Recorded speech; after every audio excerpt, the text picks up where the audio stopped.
Okay, now we are studying about announcement text. But before we are going to our subject material, there are some questions that you must answer or background knowledge of the field. Number one, have you ever read an announcement? Number two, when did you read an announcement? Number three, where did you see an announcement? Number four, have you ever written the announcement? Uh, okay, I think that is the questions for you. I will ask you this question anyway. Now we are going to our subject material. Number one, what is announcement? Announcement is something spoken or written or printed to let one know what has happened or what will happen. Jadi, pengertian announcement adalah sesuatu yang dibicarakan atau ditulis atau diprint untuk membiarkan orang mengetahui apa yang sudah terjadi atau yang lebih sering apa yang akan terjadi. That is the announcement. Itulah announcement ataupun itulah pengertian dari pengumuman. Next, this is the kinds of announcement. Jadi ini jenis-jenis pengumuman. Number one,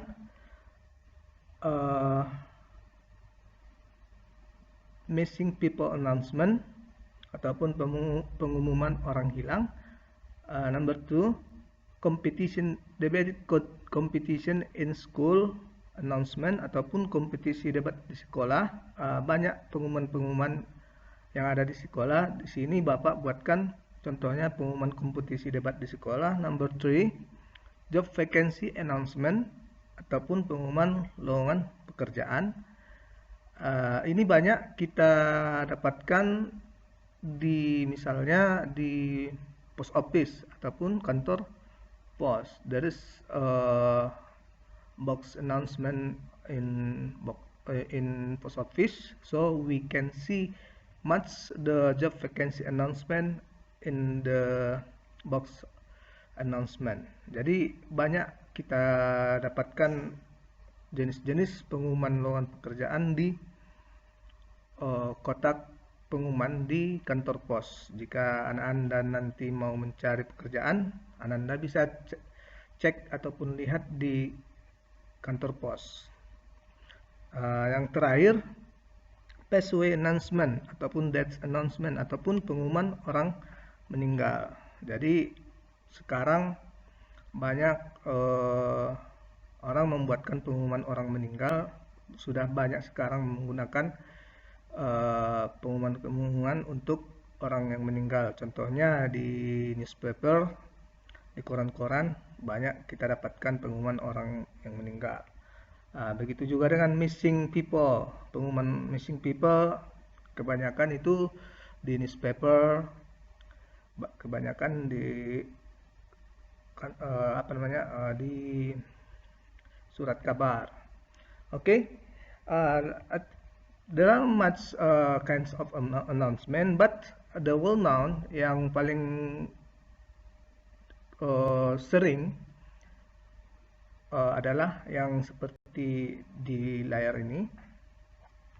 Oke, kita lanjut next. We are going to social function of announcement. Apa itu social function? Artinya social function adalah fungsi sosial. Oke, jadi di sini fungsi sosial dari pengumuman. What is the social function of announcement? Social function of announcement is an announcement is used for giving people some information of what has happened or what will happen or what will happen. So announcement atau pengumuman itu digunakan untuk memberikan kepada orang beberapa informasi apa yang sudah terjadi ataupun apa yang akan terjadi. Itulah dia social function of announcement. We continue the language feature of announcement. Apa itu artinya language feature? What is the meaning of language feature? Language feature adalah istilah umumnya ciri-ciri dari announcement itu. Ciri-ciri text announcement adalah use simple present tense and future tense. So you must know how to make simple present tense and how to make future tense. Okay, if we study about simple present tense use verb 1, verb 1, and future tense to use verb 1. But in future tense we use will and shall. For example, simple present tense, the winner receives an award. For the future tense, the example is it will be held on. Oke, jadi language feature itu menggunakan simple present tense dan future tense. Jadi simple present tense kita harus mengetahui simple present tense dan mengetahui future tense. Contoh simple present tense adalah winner receives an award, dan future tense it will be held on. Jadi di sini contoh future tense-nya itu menggunakan passive voice. Okay, next, language feature of announcement use conjunction. For example, after, before, until. Jadi language feature ataupun ciri-ciri berikutnya adalah menggunakan conjunction ataupun kata penghubung. Contoh, after, before, and, until, and so on, dan yang lain-lain dan sebagainya. Next, language feature of announcement use time and place. For example, until 20 October 2018 in hall of SMA Negeri 8 Parangsidimpuan. Jadi ciri-ciri berikutnya adalah menggunakan tempat dan waktu. Waktunya di sini adalah 20 Oktober 2018 dan tempatnya in hall of SMA Negeri 8 Parangsidimpuan. Next, language feature yang terakhir, use imperative sentence ataupun kalimat imperatif. Contohnya, please come to, atau join with us in bla bla bla. Okay, that is the language feature of announcement ataupun ciri-ciri dari language feature. Next, generic structure of announcement. Apa itu generic structure? Generic structure adalah struktur umum ataupun kerangka dari announcement ataupun teks pengumuman. Kerangka itu seperti apa? Seperti kita ada kepalanya, ada tangannya, ada badannya, ada kakinya. Jadi announcement text has generic structure ataupun mempunyai struktur umum ataupun kerangka. Number 1, generic structure of announcement, head ataupun the title or type of event or for who the announcement is. Yang pertama menggunakan ataupun harus ada head ataupun kepala ataupun title, judul ataupun tipe dari kejadian atau untuk siapa pengumuman tersebut. Jadi harus ada title ataupun judul ataupun kepala pengumumannya. Yang kedua, number 2, body or contents, tubuh ataupun isi. Jadi isinya di sini adalah ada di situ address, ada contents, ada date, ada place, ada program dan sebagainya. Jadi di contents-nya ini ataupun di isinya ini ada alamat, ada isinya, ada tanggalnya, ada tempat dan sebagainya. Apa yang perlu kita buatkan di content ataupun isi dari announcement, pengumuman. Number 3, closing, penutup. Contohnya, for more information. Closing ataupun penutup harus di announcement text. If you see the announcement, you will find the closing in the last di akhir dari announcement ataupun di akhir dari pengumuman. Number 4, announcement has writer. Jadi nomor 4 itu ada writer ataupun penulis.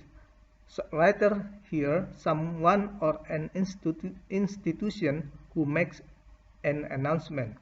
Jadi writer itu adalah seseorang ataupun institusi ataupun perusahaan yang membuat sebuah pengumuman. Jadi di akhirnya itu ada di situ tertera penulisnya, siapa yang menulis announcement tersebut. Kalau dia pribadi, nama pribadinya. Kalau dia perusahaan, nama perusahaannya. That is the generic structure of announcement.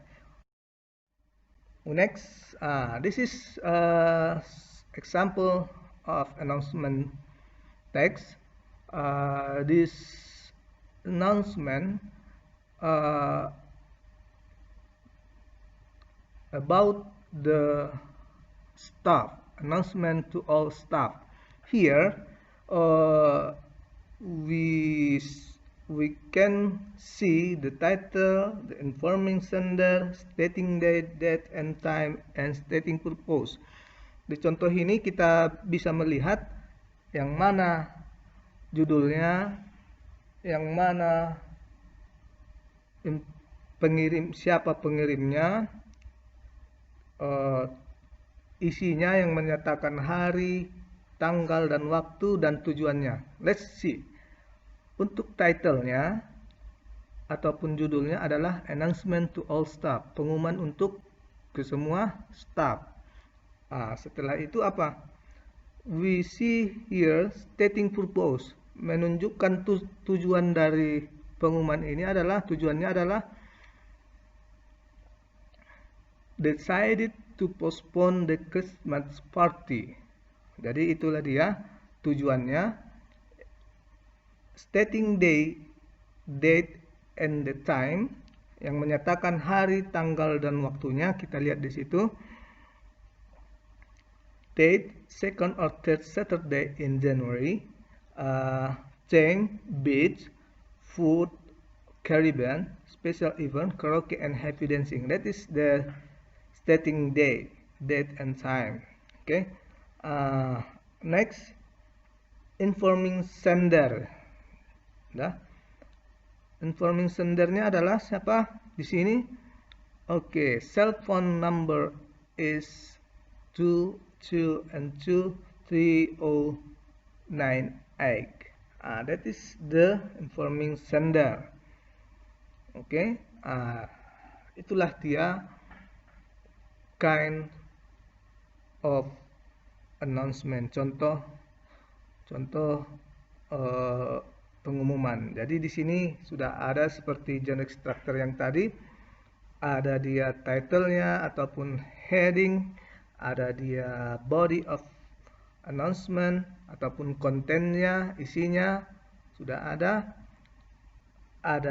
dia yang terakhir penutupnya dan penulisnya siapa. Okay, that is for our subject material today. There is another one. Ini yang paling penting. Some points to be considered in announcing something. Beberapa poin yang penting untuk mengumumkan sesuatu. Yang pertama, be straightforward. artinya mudah dimengerti. Pengumuman yang kita buatkan itu harus mudah dimengerti. Yang kedua, be brief, inviting, and to the point. Jadi yang kedua, singkat, mengundang, dan langsung ke tujuan ataupun ke sasaran. Jadi kalau kita membuatkan announcement harus singkat, mengundang, dan langsung ke tujuan ataupun sasaran, to the point. Number 3, be clear and complete, jelas dan lengkap. Itulah yang poin-poin penting yang harus kita buatkan di dalam pembuatan ataupun untuk mengumumkan sesuatu kepada orang banyak. I think enough for our material, our subject material. If you have some questions or some question, please ask to the teacher. Thank you very much for your attention.